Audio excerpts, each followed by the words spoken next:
Biden ne veut pas fournir des missiles ATACMS à l'Ukraine.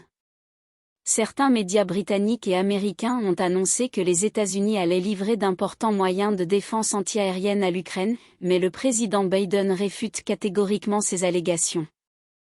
Il ne souhaite pas fournir des missiles de longue portée de 300 km réclamés par le président ukrainien Volodymyr Zelensky.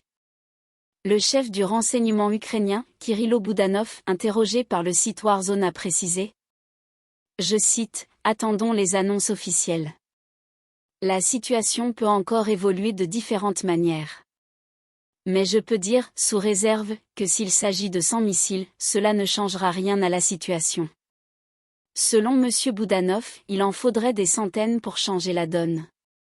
Pour l'administration Biden, envoyer des missiles de longue portée, capables de toucher le territoire russe, s'apparenterait à une confrontation directe entre les États-Unis et la Russie. Manifestement, les Américains n'ont aucunement l'intention de rentrer dans un conflit ouvert avec la Russie. Canada, hommage à un ancien nazi.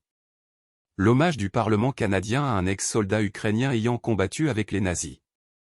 Lors du passage du président Zelensky à Ottawa, le président de la Chambre des communes, Anthony Rota, a fait applaudir Yaroslav Inka, un vétéran ukrainien de 98 ans ayant combattu aux côtés des nazis dans la 14e division Waffen-Grenadier de la SS. Le Premier ministre du Canada, Justin Trudeau, a déclaré qu'il était « inacceptable » et « gênant » qu'un ancien soldat ukrainien ayant combattu avec les nazis pendant la Seconde Guerre mondiale ait été ovationné au Parlement lors de la visite du président Zelensky la semaine dernière.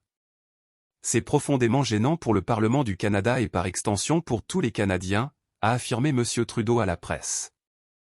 En rappelant que le président de la Chambre a pris la responsabilité et s'est excusé et qu'il faut recentrer le message sur l'appui du Canada à l'Ukraine afin de l'aider à gagner la guerre contre la Russie. Le président du Parlement canadien qui a fait ovationner, en toute connaissance de cause, un ancien nazi n'a fait que confirmer les déclarations de M. Poutine, selon lesquelles les Occidentaux et les néo-nazis combattent main dans la main contre la Russie. Certains partis de l'opposition, dont le Parti conservateur, ont reproché au gouvernement Trudeau de ne pas avoir vérifié les antécédents de M. Inka avant de lui rendre hommage. En clair, ni M. Trudeau ni le président du Parlement ne savaient qu'ils ont invité un ancien nazi. C'est le degré zéro de la politique, ou donne-t-il, sans le savoir, raison au président russe Vladimir Poutine.